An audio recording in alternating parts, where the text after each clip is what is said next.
పహల్గామ్లో అమాయక ప్రజలపై దాడి చేసినటువంటి సాక్షాత్ పాకిస్తానే పెంచి పోషించిన ఉగ్రవాదమే ఆ రోజు దాడి చేసి అమాయక ప్రజల్ని పట్టున పెట్టుకోవడం జరిగింది. దానికి ధీటుగా భారతదేశం ఆ ఉగ్రవాదంపై ఏదైతే ఉగ్రవాదాన్ని నశింప దిశగా పాకిస్తాన్పై 9 స్థావరాలపైన ఆపరేషన్ సింధు అనే పేరుతోని దాడి చేయడం, అది మన ఆర్మీ యొక్క గొప్ప విషయం, దాన్ని అభినందించాల్సిన విషయం. దాంతో ఇవాళ భారతదేశ శక్తి ప్రపంచానికి తెలిసింది. అదేవిధంగా ఏదైతే పాకిస్తాన్ మన భారతదేశంపై ఎన్నో మిసైల్స్ని ఉపయోగించింది, ఆ మిసైల్స్ ద్వారా దాడి చేసినప్పటికీ మన డిఫెన్స్ సిస్టమ్ దాన్ని పటిష్టంగా ఎదుర్కొని ఇవాళ పాకిస్తాన్కు బుద్ధి చెప్పినటువంటి సందర్భం మనం చూసినాం.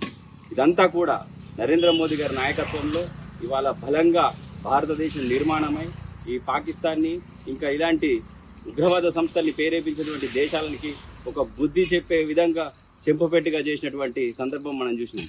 కాబట్టి ఏదైతే నరేంద్ర మోదీ గారు నిన్నటికి తీసుకున్నటువంటి నిర్ణయం ఉన్నదో ఇవాళ అది హర్షణీయం. ఎందుకంటే భారతదేశం ఒక లక్ష్యంతో ముందటికి పోతుంది.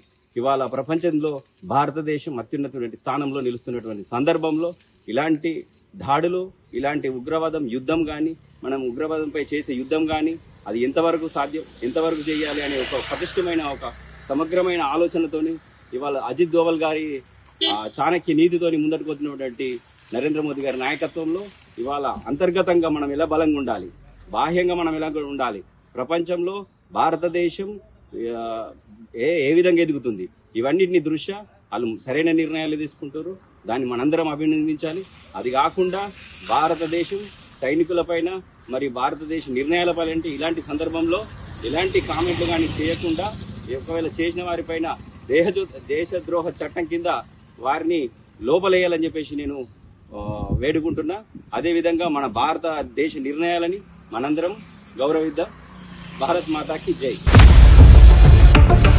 ఇండియా పాకిస్తాన్ ఉద్రిక్తతలపై లేటెస్ట్ అప్డేట్స్ కోసం డౌన్లోడ్ చేసుకోండి RTV లైవ్ యాప్.